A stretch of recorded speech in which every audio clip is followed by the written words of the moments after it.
ప్రియ సహోదరి సహోదరులందరికీ నా హృదయపూర్వకమైనటువంటి వందనాలు చెల్లిస్తున్నాను. లూకాసు వార్త 15వ అధ్యాయము 13వ వచనం చదువుకుందాం. కొన్ని దినములైన తరువాత ఆ చిన్న కుమారుడు సమస్తమును కూర్చుకొని దూరదేశమునికి ప్రయాణమైపోయి అచ్చట తన ఆస్తిని దుర్వ్యాపారము వలన పాడు చేసెను. అదంతయు ఖర్చు చేసిన తరువాత ఆ దేశమందు గొప్ప కరువు రాగా వాడు ఇబ్బంది పడసాగి వెళ్ళి ఆ దేశస్థులలో ఒకని చెంత చేరెను.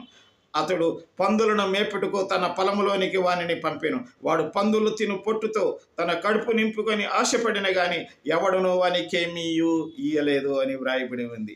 In English, not many days later the younger son gathered all he had and took a journey into a far country, and there he squandered his property in reckless living, and he had spent everything.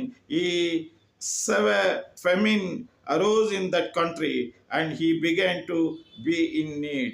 So he went and hired himself out to one of the citizens of that country, who sent him into the field. He feed pigs, and he was longing to be fed with the parts that the pigs ate, and no one gave him anything అని వ్రాయబడి ఉంది.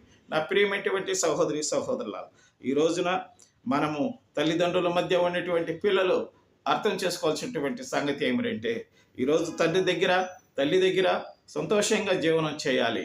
ఎందుకంటే వారు చెప్పిన మాటలు వినాలి. ఎందుకంటే చిన్న వయసులో వాళ్ళు మనల్ని కాపాడి ఒక బాధ్యతలు మన పైన తీసుకున్న తర్వాత మనము తల్లిదండ్రులకు లోబడాలి.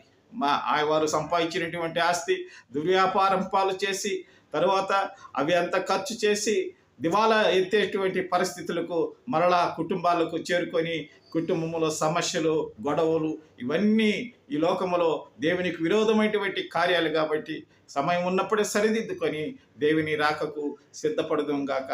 ఆమేన్.